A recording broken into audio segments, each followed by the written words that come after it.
मस्त बघू शकता किती छान लाल भडक शेजवान चटणी झाली आहे। तेल पण किती छान सुटलं आहे। चला तर मग आता मस्त वर्षभर टिकणारी झटपट शेजवान चटणीची रेसिपी पाहूया। पाणी उकळून घेतलेलं आहे। आता ह्या उकळत्या पाण्यामध्ये आपण इथे लाल मिरच्या भरपूर घेतलेल्या आहे। इथे लाल मिरच्या टाकून घ्यायच्या आहे। आपल्याला जेवढी शेजवान चटणी करायची आहे त्यानुसार मिरच्या घेऊ शकतात ते। मी इथे पावशर मिरच्या घेतलेल्या आहे कारण की मला जास्त चटणी बनवून ठेवायची, माझी संपली आणि ही इतकी सुंदर लागते ना तर जास्तच बनवा, बाहेरच्या पेक्षा घरची खूप छान बनते। आता इथे गॅस बंद करून द्यायचा आहे आणि फक्त पाण्यात आपल्याला इथे भिजून ठेवायचे आहे।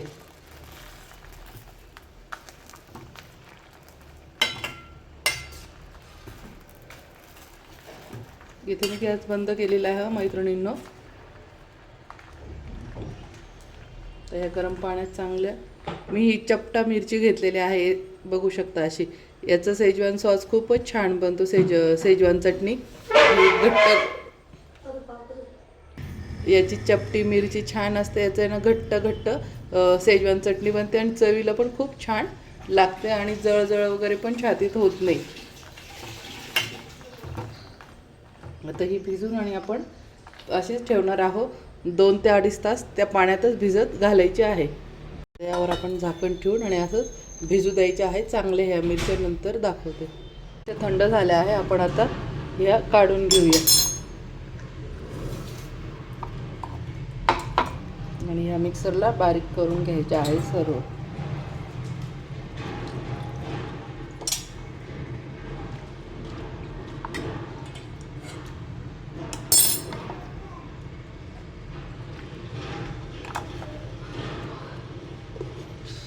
तुम्ही परत एकदा, मी तुम्हाला बोर करत नाही आहे पण एकदा बघून घ्या। ही जी चपटा मिरची असते, आता ही गरम पाण्यामध्ये भिजवली आहे, ही इतकी घट्ट झालेली आहे आणि खूप छान आहे। याच्यात एवढा गर आहे, घट्ट म्हणजे गरवाली आहे, त्याच्यामुळे याच्याने ना शेजवान चटणी एवढी अप्रतिम बनते। आता बारीक मिरच्या किंवा काश्मीरी मिरच्या घेऊ नका, तुम्हाला घ्यायच्या असेल तर थोड्या घ्या काश्मीरी मिरच्या कलरसाठी। पण हे जी चपटा मिरची आहे तर ही भिजवल्यानंतर एवढी याचं वजन पण वाढलं आहे, म्हणजे खूप गरवाली आहे। तर याच्याने शेजवान चटणी पण खूप छान फ्लेवर पण येतो, टेस्टी पण लागते आणि हॉटेलसाठी स्पेशल हीच शेजवान चटणी वापरतो आम्ही, पण आमच्या हॉटेलमध्ये हीच वापरतो। तर हॉटेलचं जसं येतो शेजवान चटणी बाहेरची येते, त्यामुळे हीच तुम्ही चपटा मिरचीच वापरा शेजवान चटणीसाठी। चला तर मग आता आपण बारीक बघू शकता मस्त अशी पेस्ट करून घेतलेली आहे। सर्व अशी ताटामध्ये काढून घ्यायची आहे।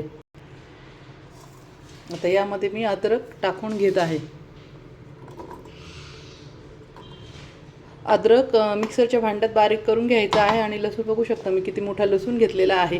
तर हा लसूण चॉपरमध्ये चॉप करून घ्यायचा आहे, याची पेस्ट करायची नाही, फक्त अद्रक बारीक करून घ्यायचं आहे। ते दाताखाली आलं तर लहान मुलांना वगैरे खायची असली तर तिखट लागते आणि मोठ्यांना पण त्याची मजा निघून जाते, त्याच्यामुळे अद्रक हे मी मिक्सरच्या भांड्यात बारीक करून घेते आणि लसूण हा मी चॉपरमध्ये बारीक करून घेणार आहे। अशा पद्धतीने मी अद्रक बघू शकता किती छान बारीक पेस्ट करून घेतलेली आहे। आता इथे मी चॉपरमध्ये लसूण टाकून घेत आहे।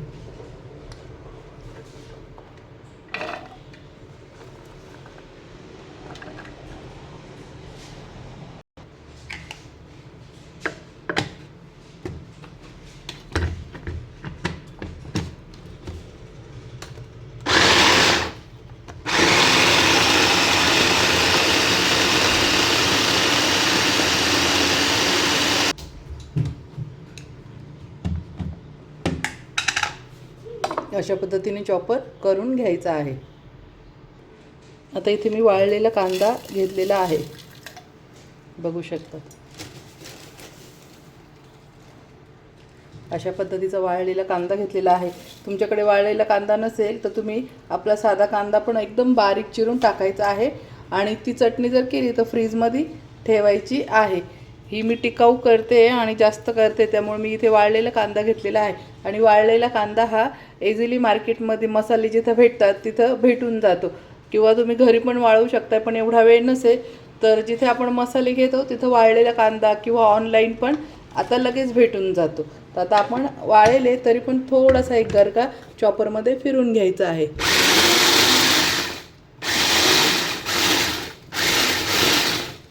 बंद करायचं आहे फक्त, जास्त बारीक पण नाही.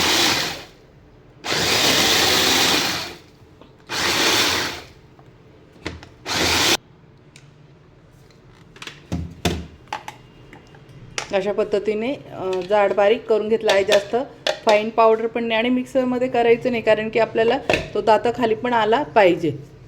आणि वाळलेला कांदा घेतला तर तुम्ही फ्रीजमध्ये ठेवा का वरती पण ठेवली चटणी तरी ही टिकते, वर्षभर पण टिकते, पण एवढी वर्षभर जातच नाही. तर मग आता आपण ही चटणी फ्राय करून दाखवते तुम्हाला. आता मी एका पॅनमध्ये तेल टाकलेलं आहे भरपूर. तर आपण तेलामध्ये अगोदर इथे लसूण टाकून घ्यायचं आहे.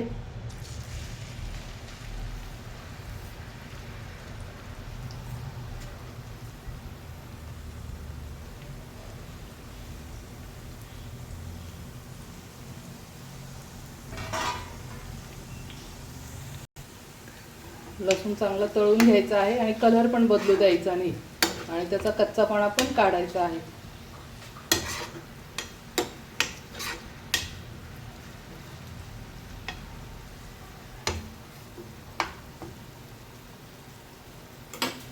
आता लसूण चांगला तळू देऊया.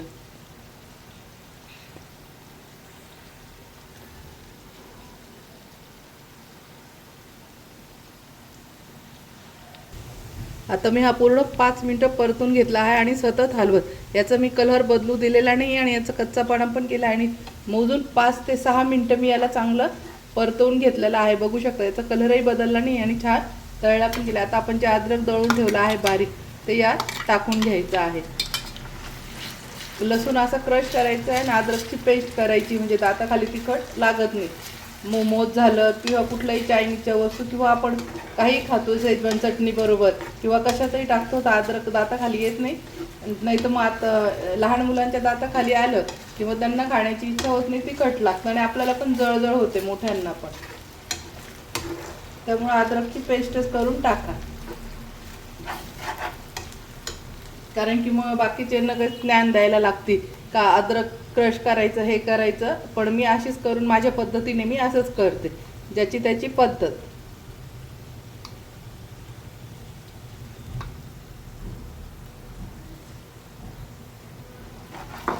ते पण चांगलं परतवून घ्यायचं आहे.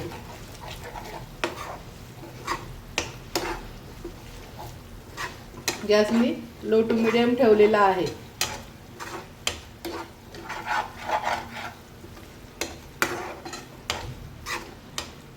याचा पण आता कच्चापणा जाऊ द्यायचा आहे.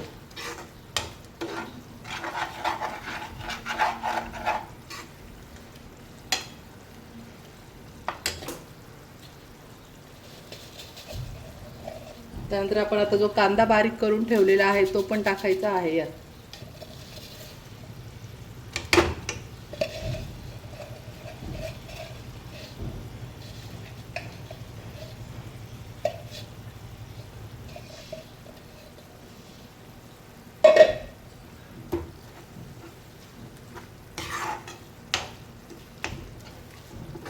कांदा पण यात थोडासा परतून घ्यायचा आहे मस्त.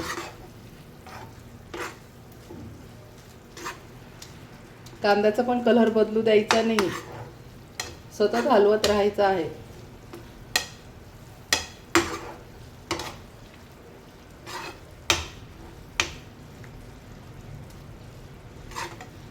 आता आपण 2 ते 3 मिनटं परतून घेऊया. आता यामध्ये आपण ही जे मिरची वाटून ठेवली ती पण टाकून घ्यायची आहे.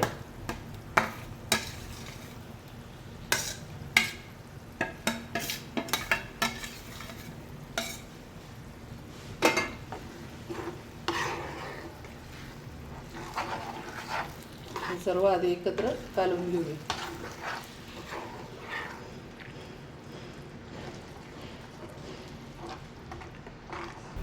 आता यात मी मीठ टाकून घेत आहे.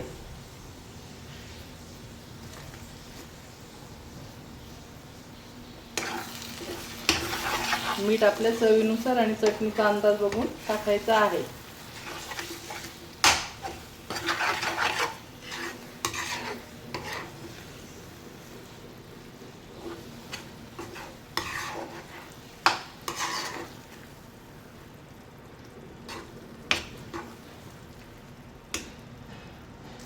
यामध्ये आपण विनेगर टाकून घेऊया लगेच. इथे मी 1 चमचा विनेगर टाकला आहे, अजून 1 चमचा टाकते. 2 चमचे मी विनेगर टाकून घेतलं.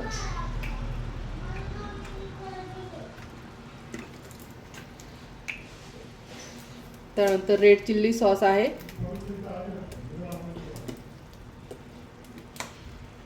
तो पण मी 2 चमचे इथे टाकून घेतलेला आहे. ऑप्शनल आहे, रेड चिल्ली सॉस टाकू वाटलं तर टाका, नाही पण टाकलं तरी चालेल. आता इथे मी डार्क सोया सॉस टाकून घेत आहे, हे पण 2 चमचे टाकून घेत आहे. तुम्ही बघितलं मी सगळे सॉस 2-2 चमचे टाकलेले आहे. आता इथे टोमॅटो केचप टाकून घ्यायचा आहे. टोमॅटो केचप भरपूर टाकायचा आहे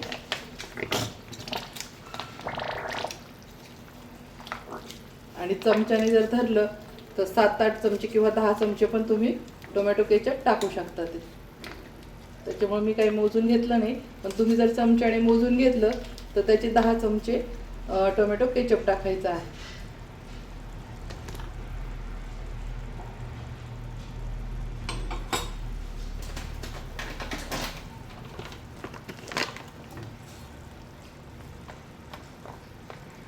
त्यानंतर इथे मी 1 चमचा व्हाईट पेपर पावडर टाकून घेत आहे.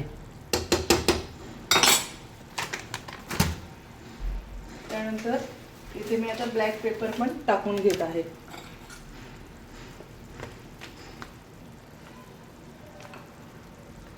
इथे पण एक छोटा हाफ चमचा मी ब्लॅक पेपर टाकून घेत आहे. सॉरी. आता हे सर्व एकत्र काढून घेऊ.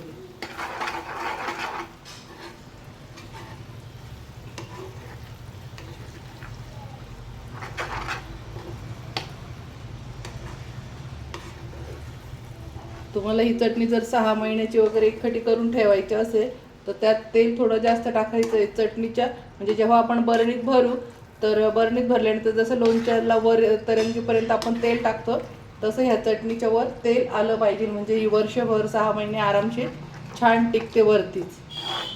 आणि तेल कमी टाकायचं असेल तर मग तुम्ही फ्रीजमध्ये स्टोअर करून ठेवू शकता. ते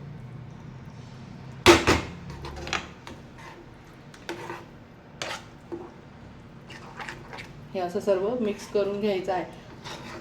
आणि आपण जेव्हा कुठले पण चायनीजचे पदार्थ करतो किंवा मग दुसरे काही पदार्थ करतो किंवा आपण शेजवान चटणी खायला घेतो, पकोडे झालं, मोमोज झालं किंवा कुठले पण पदार्थ जे आपण तोंडी लावायला घेतो, तर बाहेरची चटणी बघा वेगळीच लागते आणि आपली जी घरची असते ही चवीला खूपच छान भन्नाट लागते, अप्रतिम लागते.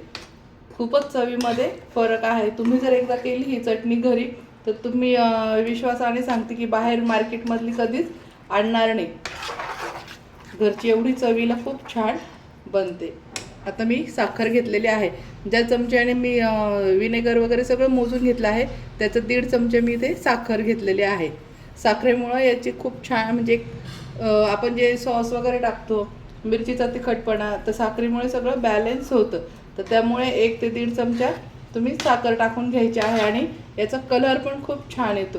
आणि आत्ताच बघू शकताय मी याच्यात कुठला कलर वापरलेला नाही आहे, काश्मीरी मिरची पण वापरलेली नाही आहे, फक्त चपटा मिरची एकच प्रकारची घेतलेली आहे. तरी कलर बघू शकता मार्केटपेक्षा पण सुंदर आपल्या घरातल्या शेजवान चटणीला एकदम छान लाल भडक कलर आलेला आहे. ही पूर्ण नॅचरल पद्धतीची बनवलेली आहे. आता ही 5 मिनिटं छान शिजू द्यायची आहे. त्यानंतर मग थंड झाली की आपण आणि शक्यतो ही चटणी काचेच्या बरणीमध्ये स्टोअर करा किंवा एअरटाईट डब्यात. पण मग शक्यतो काचेच्या बरणीत केली तर आपण वरती पण ठेवतो तर छान राहते.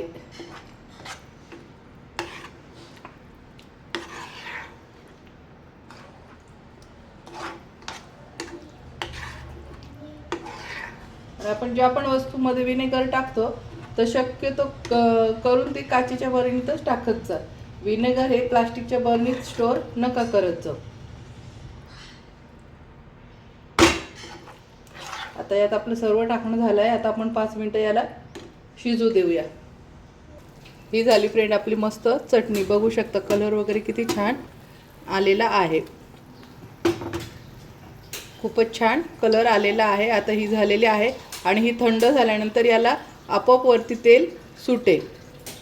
तर कशी वाटली फ्रेंड माझी रेसिपी? आवडलं असेल तर माझ्या चॅनलला लाईक करा, सबस्क्राईब करा आणि शेअर करा. मस्त खा आणि मस्त राहा. आणि ही जे पण तुम्ही चायनीजचे पदार्थ परत चिकन चिल्ली वगैरे बनवणार आहे, चिकन लॉलीपॉप बनवणार, तर मॅरिनेशनच्या वेळेस हे पण चटणी टाका, चवीला खूप भन्नाट लागेल. तर बाय फ्रेंड, भेटूया आपण नेक्स्ट रेसिपीमध्ये. फ्रेंड आता चटणी थंड झाली आहे, बघू शकता साईडने किती छान तेल सुटलेलं आहे.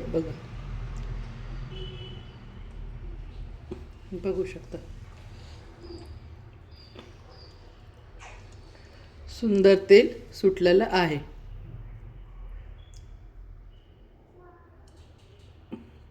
थंड झाल्यानंतर आपोआप चटणी करतानाच अगोदर तेल जास्त टाकायचं, म्हणजे थंड झाल्यावर मस्त तेल सुटतं. आता ही वरती पण ठेवली आपण काचेच्या बरणीत भरून, तरी पण मस्त 6 महिन्यात आरामशीर टिकेल. पण एवढी टिकत नाही, आपल्याला जास्त लागते म्हणून. पण खूप छान बनले आहे. त्याचा कलर वगैरे पण तुम्ही सगळं बघू शकता ते.